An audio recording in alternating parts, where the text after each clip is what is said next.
Hey everyone, come Mike here from MLive.com, joined by Richard Rodgers. Just an unbelievable finish here for the Lions against the Packers, and not in their favor, Justin. It's a remarkable play even for a franchise that has found so many different ways to lose over the years. But a bonus play after a face masking call, a questionable face masking call against Devin Taylor. Aaron Rodgers fires back, drops back, fires a Hail Mary 61 yards. Completes it to Richard Rodgers, 27-23 victory for the Packers, basically ending any outside chance the Lions had of making the postseason. It's a gut-wrenching play because of the loss, but also because of the magnitude of it. What's your big takeaway from what you saw tonight? I don't believe there's such thing as an unbelievable loss with this team. I really don't. Like, nothing at this point surprises me. But it goes back to that final. About 2 minutes? I think first the offense turtled up. 3 straight handoffs to Joyke Bell, who was very ineffective tonight. They basically conceded that they would give Rodgers another opportunity, and yeah, it looked pretty good when he got the ball at the 20-yard line with 6 seconds remaining. But the Taylor penalty, I've looked at it, I feel like 50 times already. It's debatable whether it's a penalty. I get that. The thumb clips the face mask. There's a helmet twist. But listen, in real time, for an official that doesn't get the benefit of watching in slow motion, he sees Taylor's hand go up. He sees Rodgers' helmet clearly twist. That call's going to be made all the time. Yeah, I'm not sure if you saw Dean Blandino's statement after the game, but that's essentially what he said. He said in real time that call gets called, that play gets called more often than not. If you break down the actual rule book and what it says about face masking, it says you have to control the face mask, and that if there is contact with the face mask, you have to immediately release it, which is what Devin Taylor appears to do. He grazes it with his thumb. You can see it. The face mask does move, so there's definitely contact, but it's incidental, it's minimal, and it's immediate. There's no clutching at the face mask or anything. So he does seem to be in the clear, though. I think the Lions do have a case that the call went against them, but at the same time, I also understand why it was called, and I guess that's where I stand with that. And I had to your point with the runs to Joyke Bell and conceding that Rodgers would get the ball back. I actually don't have a huge issue with those plays. You gave them 23 seconds and 81 yards, whatever it was, to go. That's not a bad spot to be in, I guess, if you're the Lions. Less than that, because they needed a field goal. Yeah. But obviously a gut-wrenching play and so many twists and turns and what-ifs with this team. But for me, the bottom line comes down to you scored 17 points in the first quarter. You scored 2 field goals the rest of the way for the Lions. That, to me, is ultimately why you lost this game, not because Devin Taylor's thumbnail grazed the face mask. Yeah, I do want to make one last point on the Taylor face mask, though. Much like the Seattle game, I think this is just another vote for all plays reviewable. Same rules, same challenge rules as now. I think 2 coaches' challenges. If they win both of them, they get a third. Everything is league controlled or game controlled from the booth at 2 minutes in. Just make everything reviewable. Get it right. I don't know if this one would have been overturned, but at least put it in the hands of people that can watch the replays, make that determination. It's time to take some of the power out of the referee's hands, because so much has gone wrong, not just for the Lions this season, but around the NFL. We're seeing it constantly. Yeah, you can question the officiating on that play. You can also question Jim Caldwell and his staff on the play that followed it, the actual Hail Mary. No Kelvin Johnson out there. I've watched that play a million times now. You can see Richard Rodgers, who's 6'4", go back, and when you're a defensive player, you're taught on a Hail Mary, stay in front of the pass catchers, right? So you can deflect the ball, bat it down, block the line of sight. You make the play more difficult for the pass catcher. The Lions had 3 guys around Rodgers, but nobody in front of him, and he kind of boxed out Josh Bynes and Tahir Whitehead, 2 players, by the way, who are both under 6'2", so they're giving up 2 inches. Obviously, having a guy like Calvin Johnson, 6'5", can high point the ball, all the stuff that we see with what he can do, he should be out there. He is out there on that team, on the Hail Mary defense team. He practices there.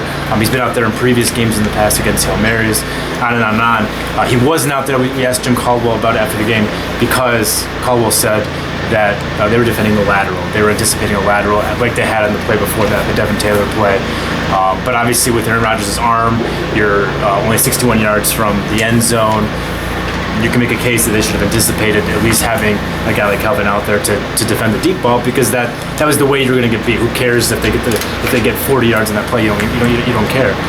But having someone who can go up there and defend Rodgers on that play was a must, and they didn't do it. They had a couple of guys who were shorter than Rodgers in bad positioning, and they paid the price. Yeah, I don't know if it was bad intel for the coaching staff. They clearly underestimated Rodgers' arm strength. It was a very long throw. He got a lot of air under it. I don't want to say made it with ease, but clearly it was a throw he could make. They needed to know that in their scouting report. They were defending the ladder at hook and ladder. Forgive me, I'll never get it right. But if there is a right answer. If you look at the wide angle replay, they had two defenders near the sidelines, about 15 yards deep, just floating around in a zone with no Packers around them. I mean, those are two wasted defenders because you're playing something they're not doing. I don't know why they didn't have checks to drop back further or to go after Rodgers and seal those edges. They were wasted defenders on that play. It was a bad defensive scheme by Austin and Caldwell, whoever called it, and it cost them. Yeah. I thought overall it was a pretty good day from the defense, again, considering what the Packers can do. Really are looking at, this was a 17-0 game to get to the third quarter, and there's like a 2-minute stretch or so where the Packers basically fumbled the ball into the end zone and recovered it. And then 1, 2, 3 plays later, whatever it was, Stafford got hit from the blind side. Riley Reif whiffed against Julius Peppers. Peppers comes around, hits Stafford from the blind side, knocks the ball loose. Packers recover it. Play later, boom, they're back in the end zone. That was 14 real quick points, and all of a sudden, all that great work you did in the first half and in the first quarter was totally gone, basically. It was a 17-14 game. The momentum was turning. I thought the Lions did a nice job after that, offensively, of consuming some clock. Prater hit a couple of field goals to put some distance between the two, but obviously it wasn't enough, and it was a failing, I thought, of the offense, and at the end of the coaching, not to have the right guys in the right spots to make plays. Yeah, I don't know the exact numbers, but I'm sure Lions fans cannot wait for Julius Peppers to hang it up. He's done so much damage against this organization. The biggest blow, obviously, was he separated Stafford's shoulder several years ago. But this was a devastating blow in this particular game. Offensive line, I thought, played pretty well for the first half. When Reif blew the block, obviously that was a massive detrimental play. And then when Michael Ola went out, right back to Later and Waddle, who's just been a problem all year, continues to be a problem, did not look good in this one. We don't know Ola's status going forward. He seemed pretty confident, optimistic in the locker room after the game, but tests will review the damage there. Waddle had a holding call on his very first play. I believe it was his first play, and then later on had a false start on that last drive, which could have been bad. Stafford had a great play to T.J. Jones, so it didn't really matter, but it could have been a detrimental play on that last drive there, where they're trying to drain the clock with 3 minutes to go. He's not good. I never thought we'd be in a place where you'd say the Lions missed Michael Ola, but I think they're in that place now. But overall, I agree with you, Justin. I like what the offensive line did. I thought it was another encouraging step in this unit's development, and it manifests in Stafford having the time to find some targets downfield, and it manifests in the running game. I thought Abdullah was effective. Again, 67 yards won't blow your hair back, but only on 13 attempts, had some good chunk plays in there. The 36-yarder was the longest run of the season for the Lions rushing game. Again, I thought you saw positive signs that both the offensive line and the running backs are kind of figured some stuff out. Yeah, he's clearly going to be a factor for years to come. Abdullah, that is. Still think it's important they address the offensive line in the offseason. They're going to need to get a tackle. Whether that means Reif to the right or staying at left while they develop somebody on the right, doesn't matter. They need a tackle. We talked offense, we talked defense. Quick shout out to Matt Prater and the special teams. Prater had those 2 missed extra points in the first game against the Packers, made it much more interesting that game than it had to be. Was sick all this week, so he was facing some adversity and all this kind of stuff comes out here. Nails through all 3 field goal attempts of his. He's one of 2 kickers on the year who are still perfect at field goals. You talked about after the game. He said he was 60% healthy for this game. Yeah, as I go to his locker, he's popping a prescription pill. Went to urgent care at 5 a.m. on Tuesday. Was really messed up this week. Clearly sounded awful when I talked to him.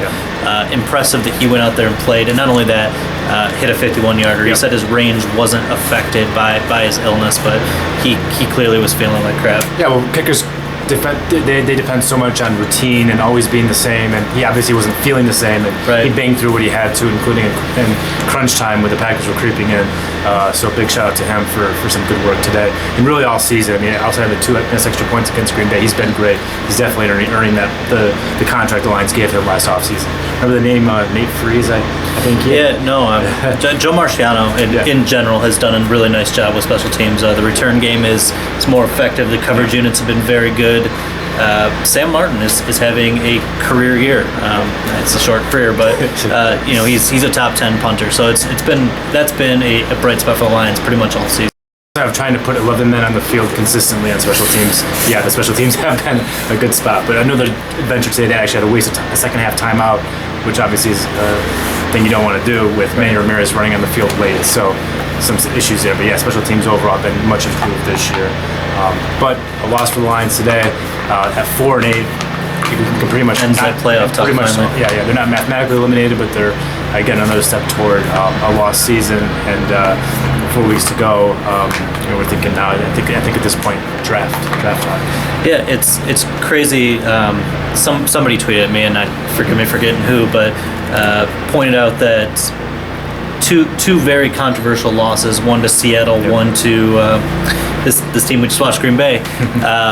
It's going to cost people jobs. It already has cost people jobs, and Martin Mayhew and Tom Lawand, and maybe to a lesser extent Lombardi. That was probably a bigger problem. But this blow costing them a playoff berth might be what ends the road for Caldwell. And at the end of the day, when they hired new general manager and Sheldon White as well, so it's such a fickle game. They were already on a razor's wire, but this ended that small hope.